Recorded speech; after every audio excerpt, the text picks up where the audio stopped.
Arizona sun sets, but the shadows in Mesa grow deeper. 15 things here refuse to die. They wait in historic halls, abandoned theaters, and suburban homes where old screams still echo. Forget everything you know about this city. Tonight, we breach the veil and count down the definitive, bone-chilling list. Lock your doors. This is the top 15 haunted places in Mesa. 1. Nile Theater, Mesa. The air inside the historic Nile Theater in downtown Mesa, Arizona, never truly warmed. Even under the desert sun, it carried the faint, musty scent of old velvet and dust, clinging to the ghosts of 1,000 forgotten performances. Opened in 1924, the theater was meant to be the crown jewel of the East Valley, a monument to silent film and vaudeville. Decades of decay and restoration have done little to scrub away the specter that truly owns the place.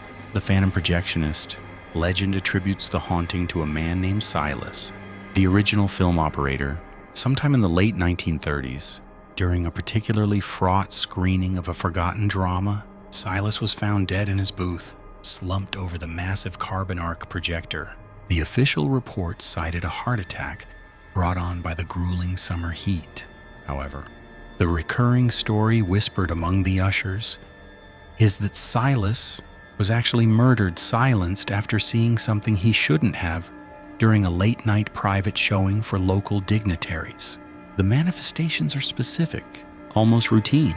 Staff often report seeing a shadow shift briefly in the upper projection booth window, even when the room is secured and dark. During matinees, the heavy glass door of the booth has been known to slam shut, echoing through the empty auditorium just as a crucial scene is beginning.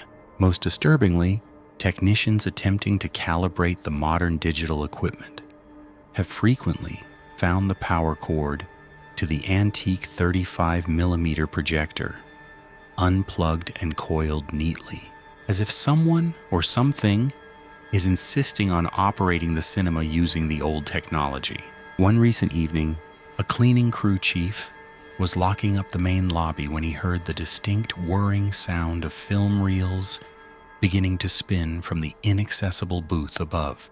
He raced outside and looked up.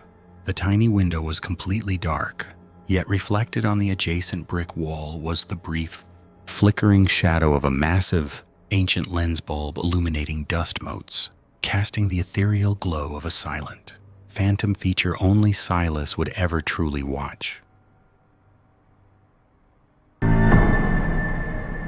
2. Arizona Museum of Natural History, Mesa.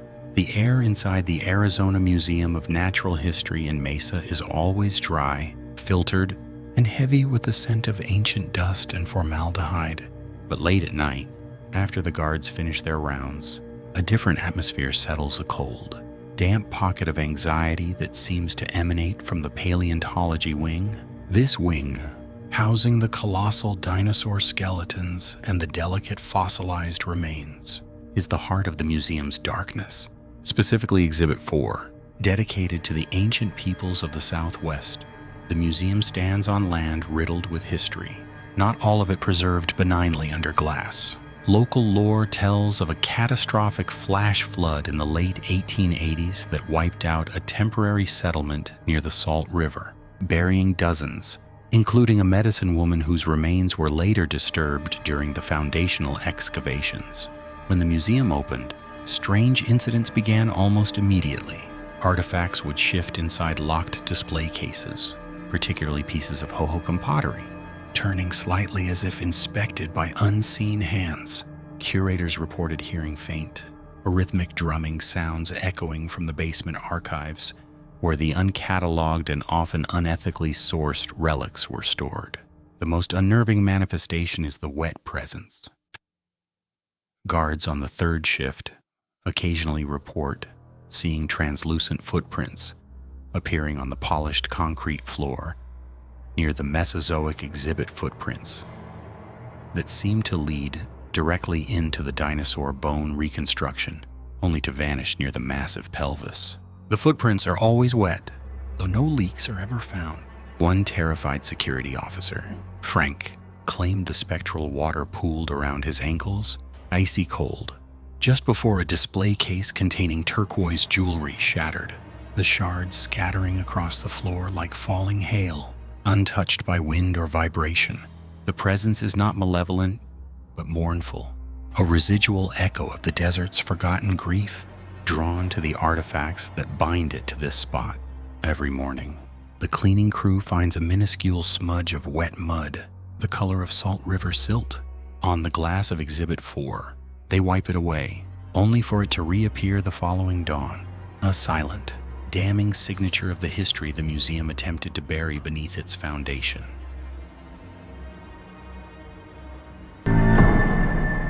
3. Mesa City Plaza, downtown Mesa. The afternoon sun bled out into a bruised indigo over downtown Mesa, coating the brickwork of the Mesa City Plaza in a false, sickly warmth. The fountain at the plaza's center, usually a gurgling centerpiece of civic pride, was silent, its basin dry, looking less like a monument and more like a gaping, empty grave. It was here, in the cold shadow of the skyscrapers, that the legend of the plaza's architect took its tragic, persistent hold. Decades ago, during the rapid, cutthroat construction boom, a structural oversight by the lead designer, Elias Thorne, led to a catastrophic partial collapse that killed 4 construction workers. Unable to live with the guilt, Thorne returned to the site late one night and vanished, leaving behind only his blood-stained blueprints in the dry fountain basin. The hauntings began almost immediately after the plaza's dedication, manifesting not as shadowy figures, but as intelligent, malicious manipulation of the built environment.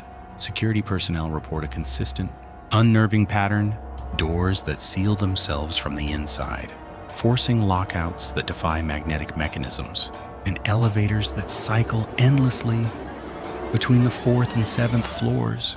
The precise levels where the collapse occurred, the most frequent manifestation is the sound of heavy, rhythmic drafting, the scraping of an oversized technical pen on vellum emanating from the vacant 2nd floor municipal office, the one Thorne used during the final, frantic stages of the project. It is in the late hours, around 3:00 a.m., that Elias Thorne is said to truly inhabit the space. Cleaners have described finding mathematical equations scratched into the dust on the polished granite floors, complex stress calculations written in a frantic, spidery hand, always circling back to the number 4. On 2 occasions, security cameras have captured a brief, translucent distortion over the fountain basin, a figure kneeling in the dry concrete, seemingly trying to scrub away the phantom stain of his past mistakes with nothing but the tip of a spectral T-square. The plaza remains a beautifully functional hub, bustling by day. But after dark, the structure itself seems to mourn. Last week, a maintenance worker investigating a tripped circuit breaker found the junction box panel pried open, not with tools, but with sheer, impossible force. Inside, all the labeled wires had been meticulously reversed, a complete sabotage of the electrical flow, rendered useless by a mind determined to undo the perfect, fatal geometry of its own creation. They say Elias Thorne is still revising his fatal blueprint, trapped in the unforgiving architecture of his guilt.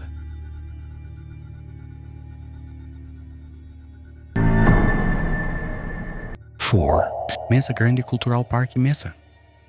The stark heat of the Sonoran Desert seems to intensify the silence at the Mesa Grande Cultural Park, where the remnants of a massive Hohokam platform mound rise like a tiered shadow against the flat Arizona landscape.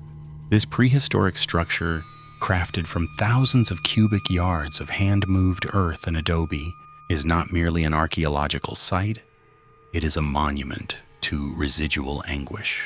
A place where the crushing weight of lost history settles upon the observer. The stillness here is not natural. It is the enforced quiet of a civilization that perished without explanation. Mesa Grande was once the vital center of the ancient Hohokam people. Known rightly as the Canal Builders, they engineered an astonishing network of 1,000 miles of irrigation channels, transforming the harsh desert into a fertile homeland. Yet, by 1450 CE, this sophisticated culture suddenly collapsed. The massive population centers abandoned as if the people simply evaporated into the arid air. While academics point to prolonged drought and resource mismanagement, the mound itself feels less like a ruin and more like a tomb, holding the heavy energy of a society that watched its lifeblood, the water, disappear. Visitors and park staff frequently document sensory anomalies that defy the modern landscape.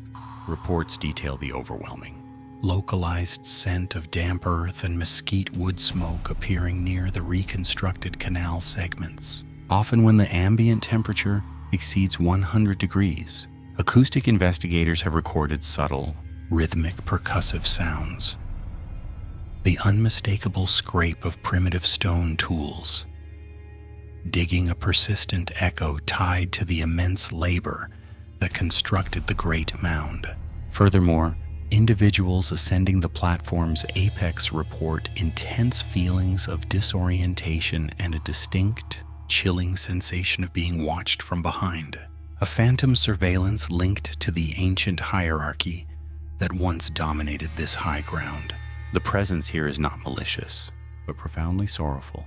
The spirits haunting Mesa Grande are not guarding a treasure. They are eternally repeating the tasks that define their lives, trapped in the desperate, exhausting efforts to maintain a civilization that destiny had already condemned. They linger, forever seeking the moisture and stability that vanished 5 centuries ago. Their spectral forms bound to the platform that ultimately became their monument and their grave.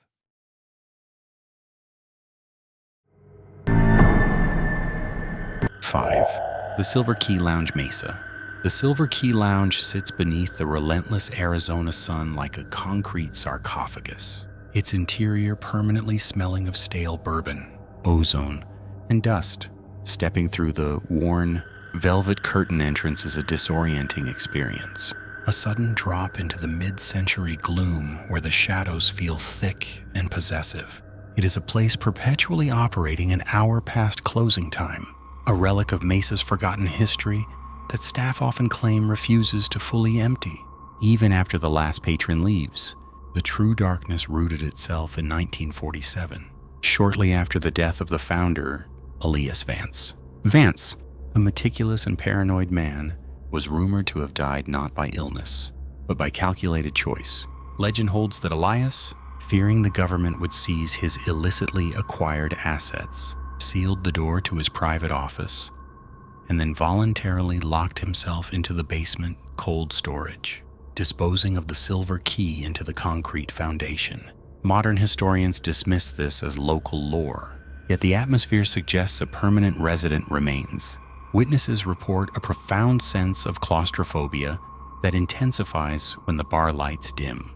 The manifestations are predictable and unnerving. Bartenders consistently describe the spectral cold that sweeps from the empty back hallway, often centered near the unused office door, accompanied by the distinct smell of cheap cigar smoke. More disturbingly, employees scheduled for closing shifts routinely find heavy brass keys, previously secured behind the bar, scattered across the floor in patterns that defy gravity or random chance. The definitive proof, however, is auditory. The persistent, thin sound of metal scraping against metal, as if a key is being desperately twisted into a defunct lock, an event which occurs nightly, precisely 15 minutes after the clock strikes 2:00 a.m. No one has ever found the silver key, nor has the back office ever been opened without significant force. The current owners tolerate the phenomena, calling Vance the keeper, but the staff knows better.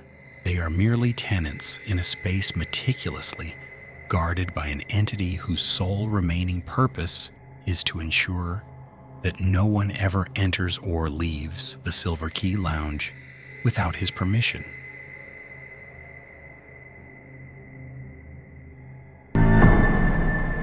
Six, Mesa's Haunted Museum, Mesa. The air inside Mesa's Haunted Museum is always several degrees cooler than the blistering Arizona heat outside.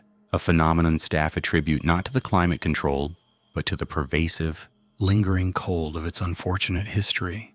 Before it housed artifacts of the early territory, the building served briefly as a temporary morgue during the influenza pandemic of 1918.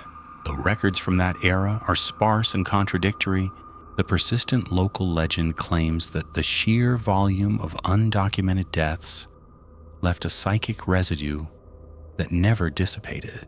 The museum is a repository not just of local history, but of unprocessed grief and forgotten corpses. The documented activity focuses primarily on the second floor, specifically the Hall of Forgotten Industries, where a collection of mining tools is displayed.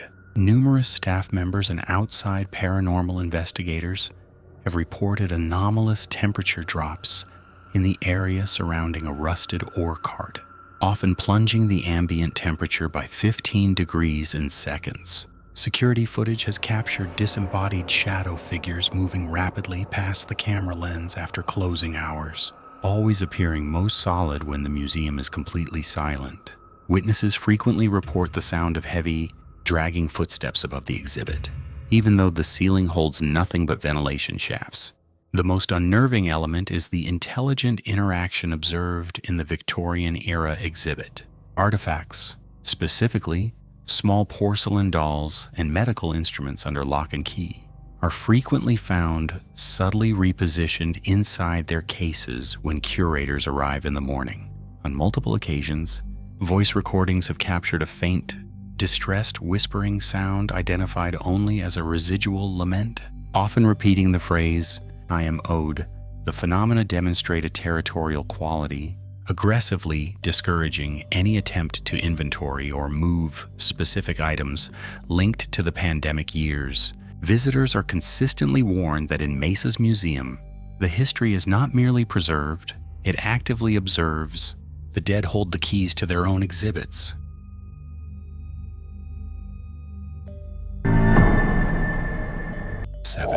Jefferson Park, Mesa. Jefferson Park, Mesa is a deceptive expanse of green space bordered by suburban sprawl, known primarily for its meticulously kept ball fields and the relentless Arizona sun. Yet, when the sun dips below the Superstition Mountains and the floodlights click off, the atmosphere congeals into something viscous and cold, radically different from the arid climate. The air temperature drops unnaturally around the old playground equipment, and the sound dampens, creating a profound, heavy silence that unnerves late-night visitors. The legends trace the phenomena back to the early 1950s when the site was being graded for development. Historical reports confirm the park was built over the remains of an early, uncatalogued pioneer cemetery that had been abandoned after a localized outbreak of desert fever in 1912. During the subsequent construction boom, most remains were successfully relocated, but a specific corner where the modern basketball courts now stand was sealed hastily beneath tons of concrete due to permitting deadlines. Locals whisper of the restless fever victims, particularly a family whose original grave markers were rumored to have been poured directly into the foundation, sealing them permanently beneath the manicured turf. The resulting hauntings are subtle but consistent. Security staff frequently log malfunctions in the motion detectors near the maintenance shed, often triggered by nothing discernible, only to return to find the shed doors slightly ajar and the interior lights flickering rapidly. More disturbing are the claims from late-night joggers. They report hearing thin, wheezing coughs emerging from the dense oleander hedges, accompanied by the distinct, sickening smell of decay that vanishes the instant they turn toward it. The most chilling evidence involves the park's drinking fountains. On rare, cold nights, staff have found the water turn to cloudy, unsettling rust red, sometimes mixed with particles resembling fine dust.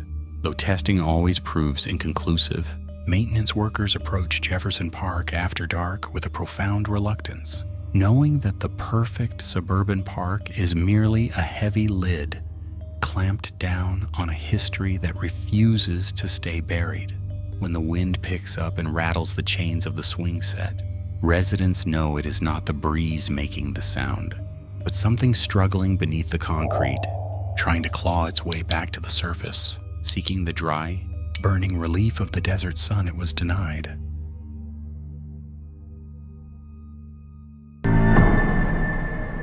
Eight, Mesa City Cemetery, Mesa. The air above Mesa City Cemetery rarely cools, even after midnight, holding the residual heat of the desert day. Yet, visitors report an unnerving chill that drops without warning near the older sections, where sun-faded headstones date back to the 1890s. The cemetery, situated off 8th Street, is a meticulously maintained piece of history, but its quiet order belies a documented history of spectral activity that defies easy explanation.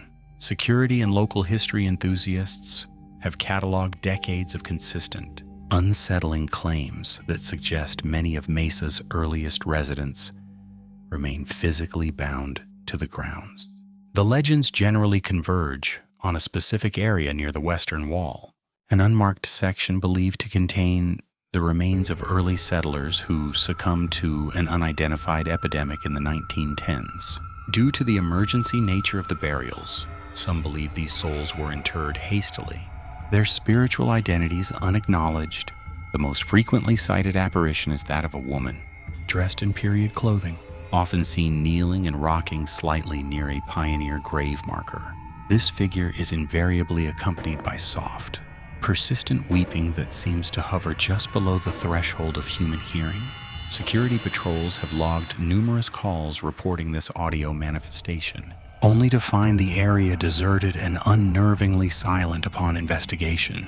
Beyond these visual and auditory manifestations, the cemetery is noted for intense, localized physical phenomena. Investigators have often registered significant electromagnetic field spikes around the plot of Samuel B. Miller, 1902 to 1921, a young man whose death remains medically ambiguous in the county records. More disturbing, however, is the recurring sound of metal dragging or gravel being aggressively scraped near the north plot markers. Witnesses consistently describe the noise as identical to someone frantically digging a hole, a sound that ceases instantly if approached.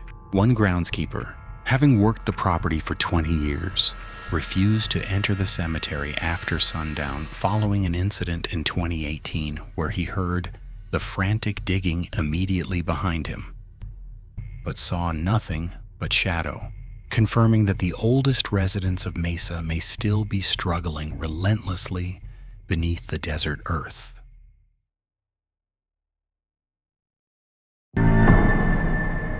Nine, Phoenix Mesa Gateway Airport, former Williams Air Force Base. Mesa. The Mesa air is thick and still, even after sunset. Phoenix Mesa Gateway Airport, a hub of low-cost carriers and cargo, sits atop a history far heavier than its current passenger manifest. The civilian designation masks the scars of its former life as Williams Air Force Base, a pivotal training facility since the 1940s. The immense, sprawling tarmac absorbs the desert heat, but a perpetual coldness permeates the older infrastructure, a chill that no air conditioning unit can logically explain. During its operational years, Williams was a high-tempo environment dedicated to generating combat pilots. The sheer volume of flight instruction, particularly in early jets, led to a tragic, documented cadence of accidents. Trainees, often young men pushed to their limits, perished in the surrounding desert or within the base perimeter. The official reports archived these losses as operational fatalities. Base personnel, however, quietly recorded them as foundational spirits, inextricably bound to the land where their final flights ended. The manifestations are localized and consistent. Aviation maintenance personnel report tools vanishing from sealed lockers inside the main maintenance hangars, only to reappear stacked neatly in corners hours later. In the decommissioned sections near the former officer housing, security guards regularly encounter distorted radio traffic, phantom voices communicating outdated call signs or garbled distress messages over active frequencies. The most persistent presence is the catwalk cadet, a brief apparition seen in flight gear near the top of the old control tower structure, observed only during the late-night shift before disappearing into the glass facade. The current airport authority maintains a secular, professional demeanor, yet the long-term employees understand that they share the airspace with those who never completed their missions. Every inexplicable electrical surge or sudden drop in cabin temperature is not dismissed as a mechanical fault, but acknowledged as a subtle echo from the base's violent past. The powerful jet engines roar, masking the sound of the desert wind carrying the perpetual, restless voices of pilots forever trapped in their final approach.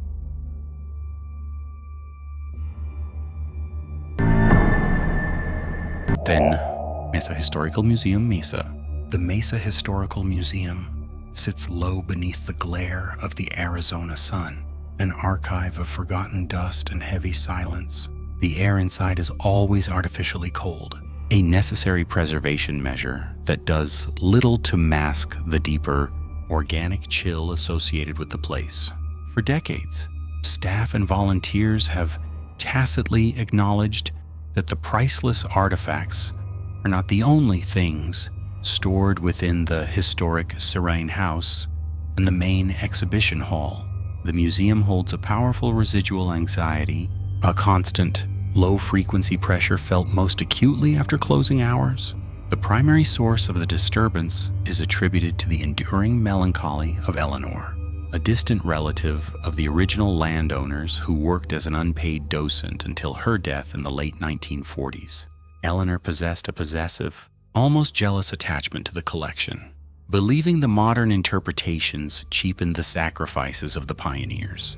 Her presence is most often sensed near the display of early 20th century kitchenwares, where she reportedly spent the final years of her life meticulously cataloging rusted utensils and broken china, fearing the history would be erased.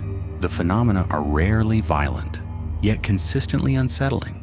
Custodial reports frequently detail objects being shifted overnight.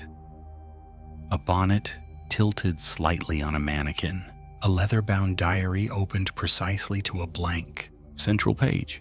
The most common reports involve the sound of quiet, insistent weeping originating from the unoccupied second floor of the Serene House, always ceasing the precise moment a staff member ascends the stairs. Furthermore, security footage often captures swift, unidentifiable shadows passing across the infrared motion detectors in the archival basement, forms that lack corresponding physical bodies. The museum's directors maintain a public silence, citing conservation concerns, but new staff are quickly initiated into the reality Eleanor never truly left. Sometimes, late in the afternoon when the sun is setting and the glass displays catch the final, distorted light, visitors report smelling a faint, pungent aroma of antique lavender and dust, a scent that accompanies the unnerving sensation of being closely watched by someone who desperately wishes the past had been left undisturbed and solely hers.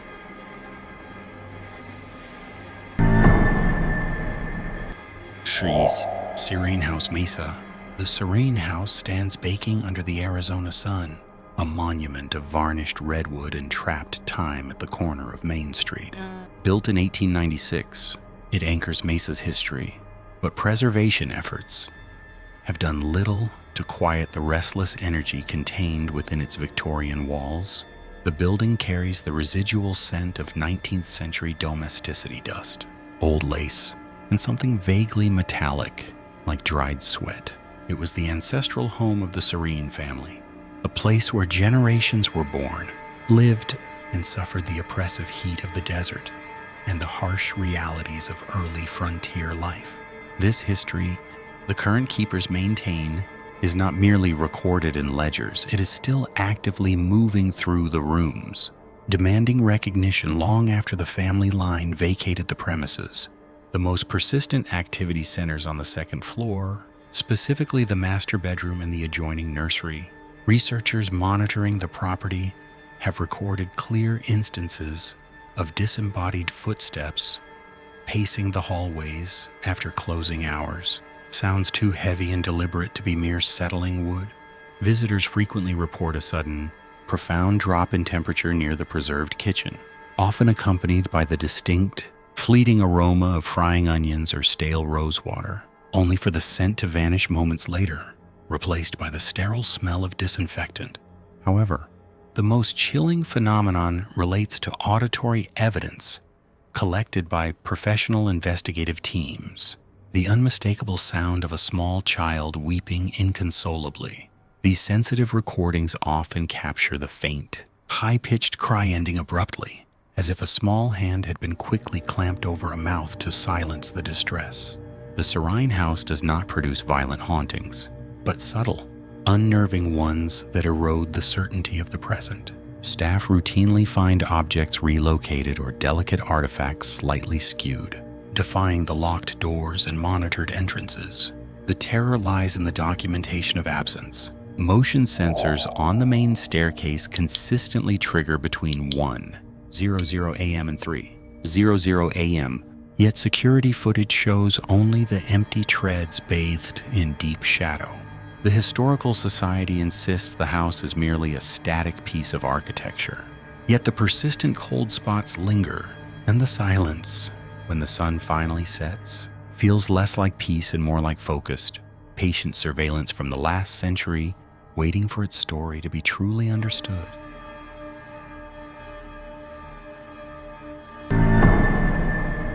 Sure, Mesa Arts Center, Mesa. The arid desert wind carried a faint, dissonant echo around the gleaming glass and steel of the Mesa Arts Center, a stark, modern beacon against the Arizona sky. By day, it hummed with creative energy. By night, a silence fell that felt less empty and more intensely occupied. Security staff, accustomed to the eerie acoustics of the Yavapai and Ikeda theaters, knew better than to dismiss the anomalies as mere settling sounds. They called it the Resident Ensemble, a collection of lingering, spectral patrons who never left their seats. The specific legend surrounding the center points to the former occupancy of the site. Long before the contemporary structure rose in 2005, it's said to be a magnet for residual psychic trauma, primarily tied to a string of unsolved disappearances from the 1980s that occurred in the vicinity of the previous public library and adjacent civic spaces. The theory holds that the immense creative and emotional energy generated within the complex acts as a catalyst, pulling these lost, agitated souls from the past into the present performance spaces. They are drawn to the spectacle, yet forever barred from participating. The most disturbing reports center on the Ikeda Theater's catwalks and dressing rooms. Technicians regularly log temperature drops that coincide with the distinct smell of antique lavender and burnt ozone. Stage managers recount finding the delicate scrim curtain inexplicably shredded overnight, accompanied by the sound of a woman weeping, a sound that always seems to emanate from the front row of the balcony. Seat C 101, which remains conspicuously cold even under full house lighting. The specter is reportedly a frustrated actress, forever stuck in the wings, forever missing her cue. One recent overnight janitor resigned after finding a perfect, antique key resting on the stage floor, directly under the spotlight. When he picked it up, a deep, resonating whisper filled the vast, dark auditorium. The performance is already over. He dropped the key, which vanished instantly, leaving only a lingering chill and the terrifying realization that the audience, the actors, and the critics are all still trapped within the flawless, silent geometry of the Mesa Arts Center, waiting for a curtain call that will never come.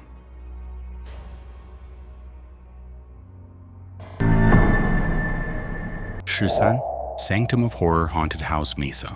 The air inside the abandoned Mesa warehouse, which became the seasonal 13 Sanctum of Horror Haunted House, always carried a distinct, chilling scent, not the manufactured fog machine odor, but something metallic and terribly old. Local lore insisted the building wasn't just spooky set dressing. It sat atop the remains of the notorious Desert View Sanitarium, shuttered in 1948 after a series of unexplained patient disappearances. The sanitarium's head physician, Dr. Silas Croft, was eventually found not guilty by reason of insanity, but completely gone, leaving behind only meticulous journals detailing a cruel, experimental purification process intended to cure melancholy by inducing absolute, sustained terror during operational hours. Teenage actors often complained of a crushing inertia in the third corridor, dubbed the Quiet Ward. This section was supposedly where Croft performed his most controversial work. Visitors frequently reported sudden, debilitating drops in temperature, accompanied by the fleeting, palpable sensation of skeletal fingers gripping their forearms, often leaving faint, temporary bruising. It wasn't the costumed actors. Security footage, reviewed meticulously after each incident, showed nothing but empty space beside the guests. The ghost tours, added later to capitalize on the rumors, quickly ceased after multiple participants suffered acute panic attacks, describing the same vision: a tall, gaunt figure in a bloodied surgical smock, smiling from the periphery of their vision. The haunting reached a gruesome apex on All Hallows' Eve of 2017. A young actress portraying a distressed nurse, Sarah Jenkins, was found catatonic in the staff break room. She didn't scream. She only whispered about the figure she saw in the corner. He didn't want me to act. He wanted me to understand. She subsequently disappeared from the intensive care unit days later, leaving behind only the simple cotton gown. The police investigation yielded nothing conclusive, but the sanitarium's infamous journal, presumed lost, was discovered neatly placed on her empty hospital pillow. The proprietors eventually abandoned the location, citing overwhelming insurance liability, though local whispers persist that the terror proved too real to monetize. Tonight, the warehouse stands dark, the seasonal signage peeling off the brick facade. Yet, passers-by report sometimes seeing a faint, pulsing red light emanating from the boarded-up windows of the Quiet Ward, a silent, perpetual invitation from the sanctum that remains far from empty.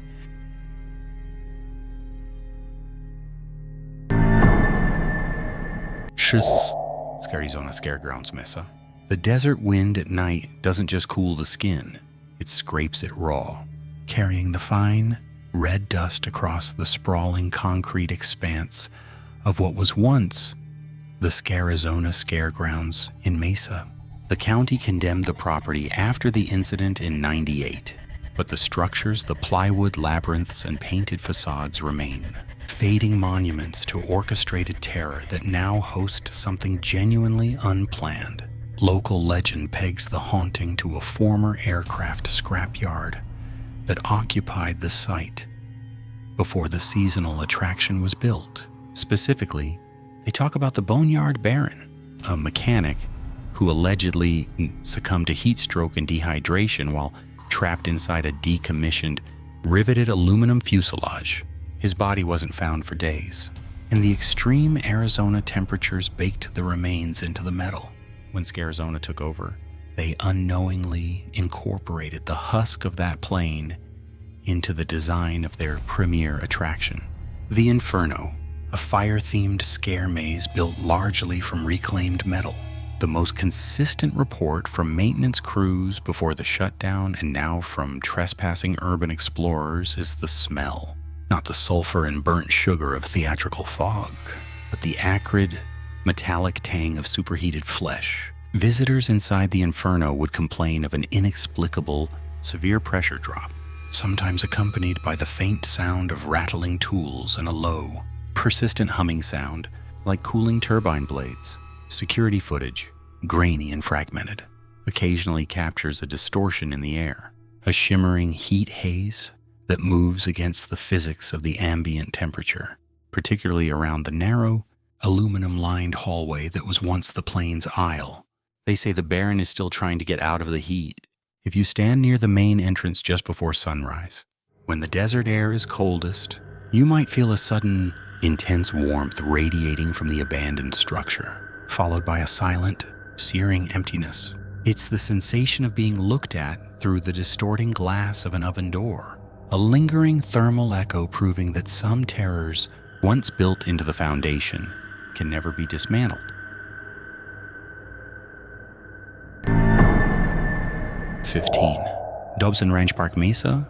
The early morning mist hanging over Dobson Lake is thick, obscuring the distant silhouettes of the playgrounds and casting the entire expanse of the park in a muted, sickly gray. It is during this liminal time, just before sunrise, that the quiet recreational space transforms into something colder, something heavy with misplaced memory. Despite its modern landscaping and cheerful amenities, Dobson Ranch Park is recognized by local paranormal researchers as an active site, a place built directly atop a profound and unresolved trauma. The prevailing legend centers on the park's central feature, the man-made lake. Records indicate that during the rapid residential development in the 1970s, before the water reached its final depth, a young boy named James, often called Little Jimmy, slipped away from his parents and drowned in the deep, silt-laden excavation pit. Though official reports ruled the death accidental and immediate, the community maintains that Jimmy's distress was ignored. His body was eventually recovered near what is now the main gazebo, and it is here, close to the water, that the residual haunting is most keenly felt by observers. The specific activity reported adheres strictly to childlike manifestation, often indicating a panicked state. Security footage has captured swings oscillating violently, even when the air is demonstrably still, exhibiting the chaotic energy of a desperate struggle. Furthermore, caretakers frequently find small, distinct wet footprints tracing paths across the dry asphalt of the basketball court, leading directly toward the lake's edge before mysteriously vanishing. The phenomenon is always accompanied by a faint, wet, scraping sound near the water fountains, reminiscent of a persistent, debilitating cough that cannot be placed. Investigators hypothesize that little Jimmy's spirit, tethered to the artificial body of water that claimed his life, seeks attention or perhaps a desperate, delayed rescue. Witnesses who sit near the gazebo late at night occasionally report the sensation of cold, small hands grasping firmly at their ankles, not maliciously, but with a terrifying, absolute need for help. Dobson Ranch Park remains a beautiful community asset, yet every ripple on the surface of the lake serves as a persistent reminder of the frantic, silent plea beneath the water. That brings us to the end of our countdown of Mesa's top 15 haunted places, from the chilling whispers at the Nile Theater to the phantom residence of the Serene House. Mesa holds more secrets than you might think. Don't let the spirits be the only ones active tonight. Hit like, subscribe, and ring that bell to catch all our eerie explorations. Until then, stay spooky, and we'll see you next week.